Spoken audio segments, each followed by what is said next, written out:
Hello friends, welcome back in new video. आज की video में सीखेंगे हम लोएस्ट कॉस्ट मेथड, जिसका दूसरा नाम है मैट्रिक्स मिनिमा मेथड। ये हमारा नॉर्थ वेस्ट कॉर्नर मेथड की तरह ही मेथड है, लेकिन इसके अंदर थोड़ा सा डिफरेंस है जो आज हम करेंगे।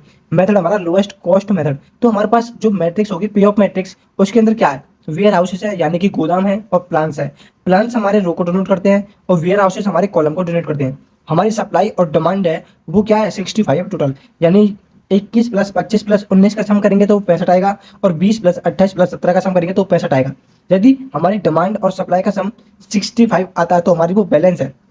यदि हमारी पी ऑफ मैट्रिक्स बैलेंस नहीं है तो सबसे पहले हम उसे बैलेंस करेंगे। बैलेंस करने के बाद उसे सॉल्व करेंगे। तो ये हमारी पी ऑफ मैट्रिक्स है, वो बैलेंस है, तो इसको हम सॉल्व करेंगे। सॉल्व करने क्या करेंगे? जो हमारे मैट्रिक्स के अंदर जो एलिमेंट है, जैसे एक्स बॉक्स के अंदर 7 है, 6 है, 9 है, तो सबसे पहले हम इन्हें कॉर्नर पर एडजस्ट करेंगे। कॉर्नर पर एडजस्ट करने के बाद फिर अपनी सप्लाई और डिमांड फिल करेंगे। तो इसका सॉल्यूशन है, अब तो हमने अपनी जो एलिमेंट्स थे मैट्रिक्स के, उन्हें सभी को कॉर्नर पर एडजस्ट करा।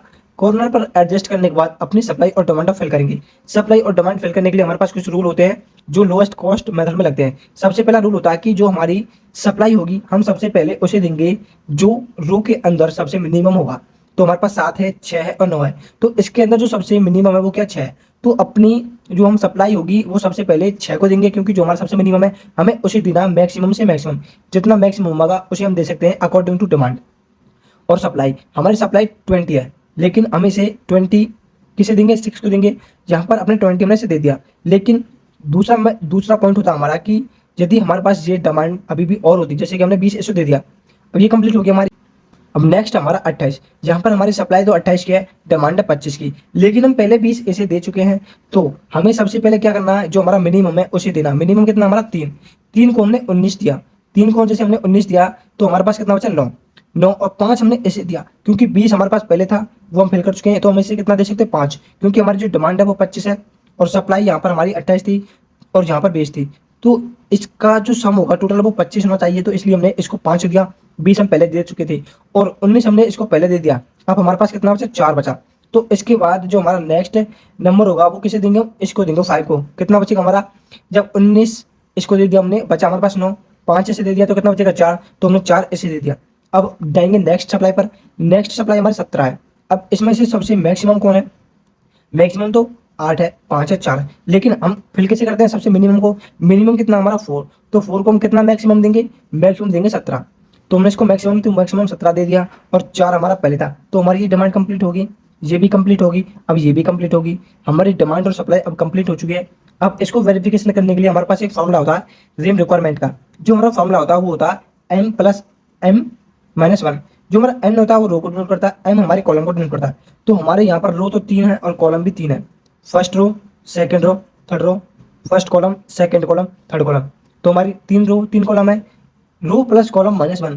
3 प्लस 3 माइनस 1 कितना होगा? 5। यानी कि जो हमने सप्लाई और डिमांड अपनी पे ऑफ मैट्रिक्स को फिल कर गए हैं वो भी 5 होनी चाहिए। तो पहली हमारी ये हुई, दूसरी हमारी ये हुई, तीसरी हमारी ये हुई, फोर्थ हमारी ये हुई और फिफ्थ हमारी ये।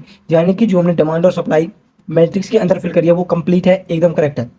ये हमें पता चलता है रेम रिक्वायरमेंट फॉर्मूले से। अब क्या करना है? जितना भी हमने पे ऑफ मैट्रिक्स के अंदर, जैसे यहाँ पर 20 फिल करा, यहाँ पर 4, यहाँ पर 5, यहाँ पर 19, यहाँ पर 17, और जिस भी बॉक्स के अंदर नंबर्स के साथ हमने फिल करा, तो जैसे 4 का मल्टीप्लाई करना 7 के 17 के साथ, 5 का मल्टीप्लाई करना 4 के साथ, 6 का मल्टीप्लाई करना 20 के साथ, 7 का मल्टीप्लाई करना 5 के साथ, और 3 का 19 के साथ। तो इनका जब हम मल्टीप्लाई करेंगे इनके साथ, तो यहाँ से मिलेगा हमारा टोटल कॉस्ट। तो अब हम क्या करेंगे? इनका मल्टीप्लाई करेंगे। जब हम मल्टीप्लाई करेंगे 6 गुना 20 प्लस 5 गुना 4 प्लस 7 गुना 5 प्लस 3 गुना 19 प्लस 4 गुना 17, तो इनका जब हम टोटल निकालेंगे तो हमारे पास आएगा 300। तो ये हमने क्या कर दिया? 6 का मल्टीप्लाई 20 के साथ, 5 का 4 का 7, 7 का 5 के साथ, 3 का 19 के साथ और 4 का 17 के साथ। तो इसको करने के बाद हमें मिलता है अपना टोटल कॉस्ट, और आखिरी हमें टोटल कॉस्ट ही निकलना होता है। तो टोटल कॉस्ट हमारा निकल आया 300। तो ये था हमारा लोएस्ट कॉस्ट मेथड, जिसका दूसरा नाम था मैट्रिक्स मिनिमम मेथड। यहाँ पर सबसे पहले हम अपनी एलिमेंट्स को कॉर्नर पर एडजस्ट करते हैं। कॉर्नर पर एडजस्ट करने के बाद चेक करते हैं कि हमारी जो सप्लाई और डिमांड है या वो बैलेंस है अनबैलेंस है। उसको बैलेंस और अनबैलेंस चेक करने के बाद फिर अपने मेथड को अप्लाई करते हैं। मेथड अप्लाई करने के बाद अपनी सप्लाई और डिमांड फिल करते हैं अकॉर्डिंग टू क्वेश्चन, कि हमारी सप्लाई कितनी है, डिमांड कितनी है। उसके बाद हम टोटल कॉस्ट निकालते हैं। जिस भी बॉक्स के अंदर अपने फिल करा है उसका मल्टीप्लाई उसके साथ करना है, वहां से हमारा टोटल कॉस्ट निकलेगा। और ये चेक करना है कि हमारी वेरिफिकेशन के लिए कि हमने अपनी डिमांड या सप्लाई फिल अच्छी से की है तो हम अपना रिम रिक्वायरमेंट फॉर्म लगा करके वहाँ से चेक कर सकते हैं कि जो हमने अपनी डिमांड और सप्लाई फिल करी है क्या वो सही है। तो यहाँ से हमारा टोटल कॉस्ट निकलेगा। ये था हमारा लोएस्ट कॉस्ट मेथड। यदि दोस्तों आपको वीडियो अच्छा लगा हो तो वीडियो को लाइक करना, चैनल पर नए हो तो चैनल को सब्सक्राइब करना। मिलते हैं नेक्स्ट वीडियो में, तब तक के लिए जय हिंद,